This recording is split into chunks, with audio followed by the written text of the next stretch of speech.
अस्सलाम वालेकुम। आज हम CCU 3.1 और उसका जो चैप्टर 9 के पेज 11 में बीम वेल्डिंग के मतलब डिस्कस करेंगे। तो बीम वेल्डिंग प्रोसेस जो है वो हाई थिकर प्लेट को वेल्ड करने के लिए इस्तेमाल किया जाता है और उसके अलावा vacuum beam electron welding process है और उसके अलावा लेज़र वेल्डिंग प्रोसेस है जिसके मतलब आज हम डिस्कस करेंगे।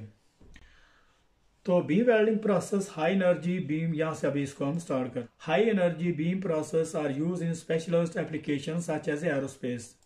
तो जो हाई एनर्जी बीम प्रोसेस है इसको हम स्पेशलाइज्ड एप्लीकेशन एरोस्पेस इंडस्ट्री में इसको इस्तेमाल करते हैं। Where any high cost of equipment is outweighed by the application of the failure. और इस वेल्डिंग प्रोसेस को वहाँ पे इस्तेमाल किया जाता है कि अगर बहुत सारी जो क्रिटिकल एप्लीकेशन है, अगर वहाँ पे अगर किसी किस्म का वेल्डिंग की वजह से अगर उसका वेट बढ़ जाता है तो वो एयरक्राफ्ट जो है वो तबाह होने के चांसेस होते हैं। यहाँ से अभी हम इसको देखते हैं। This aerospace this process utilize a focal spot of high energy to punch a hole through a welded seam producing a key hole. और इस वेल्डिंग प्रोसेस में एक फोकल स्पॉट बनता है, हाई एनर्जी फोकल स्पॉट बनता है जो एक पंच होल की शक्ल में जो है वो वेल्ड सीम को वेल्ड बनाता है। और उसमें एक की होल जो इस तरह की उसमें हाई एनर्जी पावर इस्तेमाल की जाती है, वो वहाँ पे जो है वो एक होल सा बना देता है। Vaporising the metals the resultant vapour cloud surrounding the beam keeping the hole. This resultant vapour cloud surrounding the beam keeping the keyhole patterns. The seam is generally traversed beneath the beam and solidification take place behind the moving keyhole. तो इसका नतीजा ये निकलता है कि जहाँ से वो सराउंडिंग बीम जो है उसका होल बनता है वो एक वेपर सा एक जो है वो एक क्लाउड सा बन जाता है। और ये जो सीम है, the seam is generally travels beneath the beam. और इसकी जो सीम है वो साथ साथ जो की होल है, जो उसका जो हेड असेंबली होती है उसके साथ साथ मूव कर रही होती है। और उसका जो वेल्ड हमेशा स्क्वायर बट वेल्ड में वेल्ड किया जाता है और उसकी प्रिपरेशन भी इसी हिसाब से इसी के मुताबिक की जाती है। और लेकिन इसका जो बट वेल्ड बनता है वो स्क्वायर एज इसकी प्रिपरेशन की जाती है और उसी के मुताबिक इसको जो है वो वेल्ड किया जाता है। And fit up is extremely critical. और इसका जो फिट अप है वो हमेशा बहुत डिफिकल्ट होता है। तो नंबर 5 में बी वेल्डिंग है। उसके अलावा 5.1 में इलेक्ट्रॉन बी वेल्डिंग प्रोसेस है। 5.1 में electron beam welding in vacuum है और 5.1.2 में electron beam welding out of the vacuum. और इसके अलावा 5.2 है, ये लेजर वेल्डिंग प्रोसेस का नंबर है।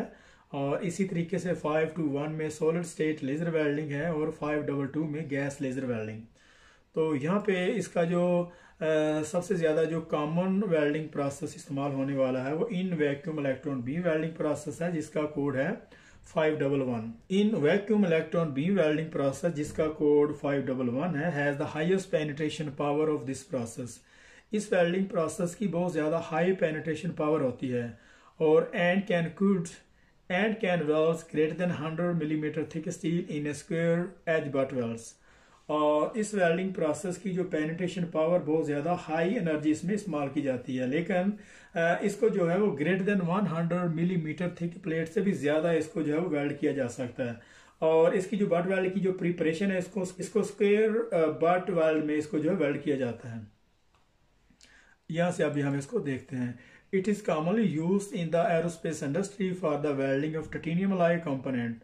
और इसको जो आमतौर पर एरोस्पेस इंडस्ट्री यहाँ पे जो हवाई जहाज बनते हैं और इसके अलावा टाइटेनियम अलॉय को वेल्ड भी किया जाता है। और थिकर प्लेट जहाँ पे जो है वो बहुत ज़्यादा हैवी शेड्यूल थिकर प्लेट होती है वहाँ पे इसको जो है इस्तेमाल करते हैं। Where protection from the oxidation is critical. क्योंकि इसकी जो आर्क एनर्जी पेनिट्रेशन पावर बहुत ज़्यादा होती है तो इस वजह से इसको ऑक्सीडेशन से, जिस मटेरियल को हम वेल्ड कर रहे हैं उस मटेरियल को ऑक्सीडेशन से बचाना डिफिकल्ट है। It may also be used to weld high carbon and difficult to weld steel by practically removing the risk of hydrogen associated cracking. और वहाँ पे जो हाई कार्बन जो स्टील है जिसमें क्रैकिंग आने के चांसेस बहुत ज़्यादा होते हैं उसको भी वेल्ड किया जाता है। और इसी सूरत हाल में उसको वेल्ड स्टील को जो है वो हाइड्रोजन क्रैकिंग से बचाना जो है वो डिफिकल्ट होता है। Out of the vacuum EB जिसका कोड 512 है, रिड्यूसेस ऑपरेटिंग कॉस्ट। और नेक्स्ट जो वेल्डिंग प्रोसेस है इसकी जो कास्ट बहुत ज़्यादा कम होती है वेल्डिंग के दौरान, but loses the high degree of the protection from the oxidation. और इसमें भी जो मेटल की ऑक्सीडेशन है उससे बचाना डिफ़िकल्ट है। और इसमें जो आर्क एनर्जी वो कम यूज़ होती है और इसकी पेनिट्रेशन कम होती है। तो divergence effect in the beam focal spot, और इसमें जो बीम फोकल स्पॉट होता है उसकी जो आर्क एनर्जी जो कम होती है, इस वजह से इसकी जो पेनिट्रेशन डिवर्जेंस हो जाती है। तो यहाँ से अभी हम इसको देखते हैं। लेज़र का जो 52 है इसमें लाइट एम्पलीफिकेशन, इसका जो फुल फॉर्म है light applications through simulated emission of radiation. तो light has been use for the welding cutting for the many years now. तो ये जो लेज़र लाइट है जिसका full form light amplification through stimulated emission of radiation है, इसको जो बहुत अरसे से वेल्डिंग और कटिंग मटीरियल को कटने के लिए इस्तेमाल किया जाता है, बड़े ईयर्स। और इस वेल्डिंग प्रोसेस को बहुत अरसे से वेल्डिंग के लिए और कटिंग करने के लिए बड़े सालों से इसको इस्तेमाल करते आ रहे हैं। तो the carbon dioxide laser light 522 initially used had a major drawback in that the beam required manipulation by the series of mirrors that restricted wider use of the process। यहाँ तक इसको देखते हैं। तो जो पहले के जो इक्विपमेंट थे जिसमें कार्बन डाइऑक्साइड जो लेज़र के लिए वेल्डिंग के लिए इस्तेमाल की जाती थी, उसका मेजर जो ड्रॉबैक जो उसका नुकसान होता था वो ये था कि उसमें सीरीज ऑफ मिरर इस्तेमाल होते थे और वो बहुत ज़्यादा महंगे इक्विपमेंट होते थे, जिसकी वजह से वेल्डिंग में जो कास्ट है वो ज़्यादा पड़ती थी।